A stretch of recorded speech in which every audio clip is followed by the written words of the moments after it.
Hello everybody, this is Jonah the Orange, and recently my internet has been working the best it's ever bloody worked. I can even live stream now. For 5 days it was running really smooth, and the replay system, ever since they have patched the game, the replay system works, everything was going well. And then my internet company was like, oh whoops, oh fuck, did we give you good internet? Our bad, we forgot you're Aussie. And Aussies get shit internet, so eat this pile of crap.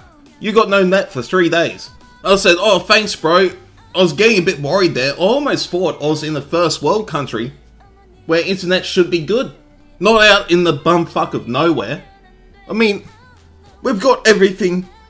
It's the greatest country in the world, but our internet is shit, and that's why I class it as a almost first world country, because, mate, even the shittest of shitholes have good internet, and we can't even get 5 megabytes of upload speed. And you may be thinking, oh, why don't you just get some fiber, bro? Just get some fiber in your system, and then your internet speed will be fine. Well, we only just got cable. That's how fucking far behind we are.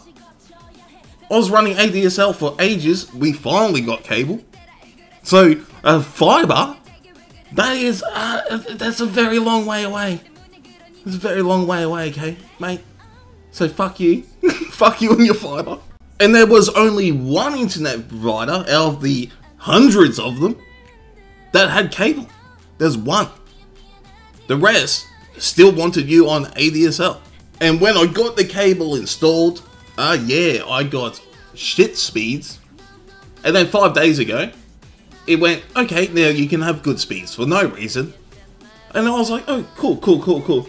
And they went, psych motherfucker, now you get no internet. No internet for 3 days. Luckily, I had some old as shit arena footage lying around. Look at this. Oh, this is exciting stuff right here. Oh, I wish I downloaded those replays a day earlier. And you know what's going to happen. They're going to put the internet right back up, and then give me 2 megabytes of upload speed, because they're a bunch of cunts. They're not fixing the internet. They fucked up and made it good, so now they have to go and wreck it. But let's move on to the changes in the patch. I can't even remember what the patch is called because I can't check. If you guys didn't know this, I don't have the internet. I'm going to have a good guess though. It's patch 1.3.2. Or is it 1.3.1.2? It's one or the other. But let's get crack-a-lacking right into some of the changes. The first big change I noticed was to stakes. They still mess up cavalry, but when you want to stop infantry, they are not the best anymore. They hit for about 40 damage. I would still say take them over barricades, but don't expect them to stop the infantry from attacking you. There's quite a few times where I just went up to the stakes, put my phalanx down, and marched straight through the fucking things and killed all the artillery. So that's something to watch out for, especially if they are playing pikes. They can go through them and just kill you. They won't get slowed down as much as they used to. The next big change, of course, was the commander tier limiting. That is where they made the commander be the same tier as the unit. And I've got to say, I think it's been going great. There are some downsides, as in some of the commanders are just weak at certain tiers. But overall, it definitely has balanced the game out a lot more. And I've just been having fun with it, swapping out commanders left, right and center, and they all do pretty damn well for the most part. You don't have to worry about getting steamrolled by a high tier commander anymore. And yeah, that's just made it, to me, it's made it way more fun. And it's made it so the friends I do play with, most of them around tier 6 to tier 7, or tier 5 even, I can play with them and not worry about them having a low tier commander. On a side note, the only thing that worries me a little bit is that you can't really have a tier 10 commander with tier 9 units anymore. That's a bit of a bummer, but overall it's definitely a better change for the game. And the reason that's a bit of a bummer is because even if you do have a tier 10 commander with tier 10 units, sometimes you do want to play the tier 9 ones for their different abilities. It gave a bit of flexibility at the higher tiers. At the lower tiers, from tier 1 to tier 8, you're basically grinding XP anyway, so I don't find it as much of an issue. It's just that when you do reach that endgame, the more flexibility the better, and the fact that you can't use your tier 10 commander abilities on the tier 9 units is slightly annoying. Overall though, I found the matches are way more balanced. Sometimes you still get just bullshit matches where your whole team is tier 6 and the enemy team is all tier 7s and tier 8s. It usually only happens after you've gone on a winning streak, and I guess it's their way of just saying, well, fuck you guys. For the most part though, it's been going pretty good. Now let's move on to the changes to War Dogs. Now you may have watched my previous videos and you have a general idea of how bad I thought War Dogs were. I still think they might be garbage. I'm changing my mind slowly. They could be good. There's a slight possibility that they're a good unit. The first few days I did not even notice a difference in the War Dogs. I was just shield bashing their faces in. One big difference is that Miltides now does lose to War Dogs in most scenarios, as in if it's just 1v1, the War Dogs will chew through your spears. When it comes to Leo spears, you shield bash the cunts. So for the most part, I did not think they got that much stronger, but I did play with a War Dog player, and the Pikes and War Dog combo is stronger than ever. That shit is really good. So I do think the War Dogs might have a place in this game, especially if they are partied up with a Pike player.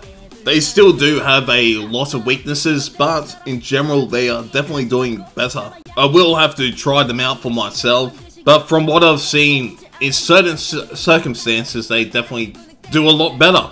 But the thing is, the things that they do counter aren't too popular. So it's not so much that War Dogs are weak, it's just that the units they do beat are rare to see on the battlefield. Especially since Milli Vanilli just got nerfed, so you won't see as much of him. I guess this is a good time to start talking about the Milli nerfs. He took a hit to his slow on fear, and his morale damage is not so good. Also, his charge does have a longer cooldown now. Now, depending on what tier your Milli Vanilli is how much you are affected by the changes. At the higher tiers, he's still good. The spears have enough speed to catch the ranged units with break ranks and the slow from fear. And if you're looking at it from that perspective, as in tier 10, yeah, the changes did make him more balanced, but he's still a solid commander. On the other end of the spectrum, at tier 5, it's fucked. I'm not exactly sure if you will see Milli in ranks. He can't catch the ranged units now at tier 5. Because all the nerfs were based on the base ability. It was not to do with the talents. So not only is his charge on a longer cooldown, also he misses that 10% slow on his fear ability. And the spears are already pretty damn slow at tier 5. And you do not have that consumable to add plus 6% movement speed. So instead of seeing Milli in his old playstyle of being an aggressive ranged counter, I think at tier 5 you'll just see him defending ranged units, which Leonidas can do probably better. The only advantage I can see of taking Milli 4 ranked is that sometimes people do screw up and you can move around to get the ranged units. Also, if you have a quick moving force, a lot of cav, and you want some infantry to back you up, Milli is an option. So I don't think he will be as popular as I originally thought because of the nerfs, but you may see a bit of him still. I've got to say though, I have been playing tier 6 Milli and it's a world of difference. Basically, the tier 6 ones play out as the tier 5 ones used to, but you won't be able to take them into ranked, and I can only imagine it will get better from there. So yeah, I have been having fun on Milli. He's still a great commander, just not at tier 5. In my opinion. You might think differently. You might be one of those people. Now let's move on to Versi, where they went the opposite route. Instead of nerfing the core abilities, they nerfed his talents. In my opinion, I would prefer this for Millie. That did not happen. So I'm shit out of luck. The reason being is Versi's just as good at tier 5 as he ever was.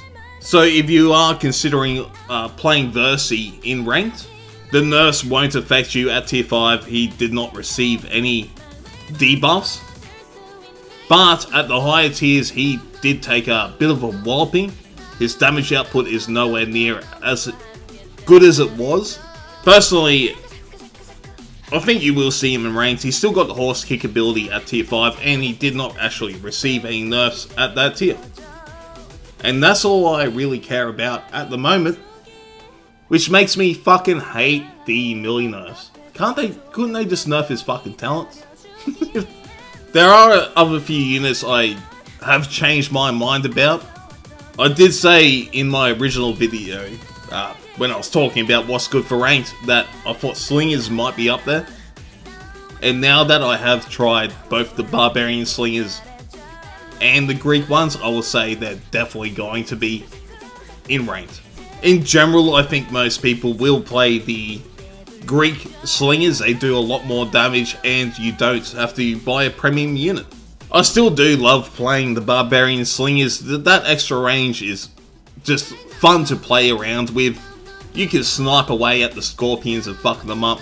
In general though, I probably will, for ranked anyway, play the Greek ones. The damage output at tier 5 is amazing, and their range is still good enough. Lately I have been teaming up with a bunch of people, especially during the live streams. Everyone just came out of the woodwork. Now I've got 1,000 fucking people to play with. One thing I have noticed is that there is not many range players, but I think range will be very important in ranked. And I've been trying them all out. The scorpions, the slingers, archers, javelins. Not so much the catapults. I'm a bit iffy on them. And I literally cannot choose which ones I prefer. I do love playing the javelins the most, but when it comes to winning a ranked match, I'm not sure which ones are better. They all have their weaknesses and strengths. Personally, because of the maps that Creative Assembly did choose for ranked mode, I don't think I'll be playing archers. If all the maps were available, then archers would be a choice, but since that is not the case, I think I'll stick with slingers or javelins or scorpions. It would be different if Hadrian's Wall was thrown in there and the Colosseum was thrown in there, whatever the fuck that map's called again. Those maps, archers are very good on compared to slingers, but the ones they have picked for ranked mode does not look favourable to the archers in general. But that's just my own opinion. You guys can leave a comment below, whatever Phil DeFranco usually says in his fucking videos, just do that. What else in the patch have we not covered? I've got a lot of spare time on my hands, so I can make this video run for fucking ever. I don't know if you guys knew this or not, but my internet is down. Oh, let's talk about Twitch, baby. I was going to have a song. What is that fucking song? Now I'm just ranting on. You can leave now if you want. Let's talk about Twitch, baby. You and me. Da, da, da, da, da, da. Oh, I think it's Salt and Pepper. I would look it up, but my internet is down. But in general, I have been live streaming lately, and yeah, thank you guys who did show up for showing up. It's much appreciated. Especially since it was such a shit show at the start, even at the end. It was the middle ground that I liked the most.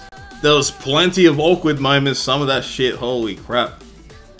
Oh man, even thinking back on it, I'm like, oh, that was some awkward shit. At one moment, I had no idea what to do. It just got, because I was inviting anyone who wanted to join, anyone who wanted to come into the channel was welcome. And I think I might have to change that because it did equal some weird fucking stuff. And I'm not talking about the Kiwis. That was fucking excellent. I enjoyed the shit out of those streams when the Kiwis were hitting the bong. I thought it was hilarious. And we just had good conversation. We're on the same wavelength, basically. I fucking love those dudes. Those dudes were excellent. I want to stream with them again. And I never thought I'd say that about a bunch of Kiwis, even though, secretly, guys, don't tell anyone, I am a Kiwi citizen. But just don't tell anyone, okay? So for the most part, it was all well and good. Some people lost their shit. And I am going to continue to play with anyone who wants to play. If you want to have a game, just ask me. I'll queue up with you. You have to be on Asia though. And that has led to some awkward fucking moments where you have to explain that we're not all on the same server yet. They're still working on fixing that. And I've had a lot of people go, oh, why don't you want to play a game with me? It's like, dude, I'm not on your fucking server. It's literally impossible for me to queue with some people. Because of the game. I saw you in game. It does not mean I can queue with you. Until they fix the region locks. And I am fine with playing with pretty much everyone. It's just that sometimes I can't. Sometimes the group is full as well. And the more that people keep asking me to play and they say, why won't you? The more I think you're a bit of an awkward cunt because I already explained why I can't. And you keep asking me, it's just weird. It's weird, man. Just be a person. Be a normal fucking person. If someone says they can't play a game with you, there's 100 reasons beside them not liking you. And the reason I don't like you is probably because you keep asking for a game when I can't fucking queue with you. I'm on a different region and my group is full. So yeah, I'll play with almost anyone as long as it's possible.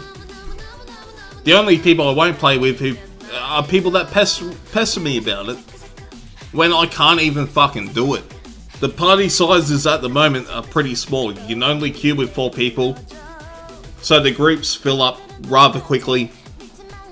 And I'm on Asia, so that's most people I can't play with anyway. Of course, once they do fix region locking, I can play with all you guys. Just don't be awkward about it. It's weird. And that's where we're going to end today's video. Please subscribe and thumbs up and all that shit. And yeah, I'll see you on either YouTube or Twitch.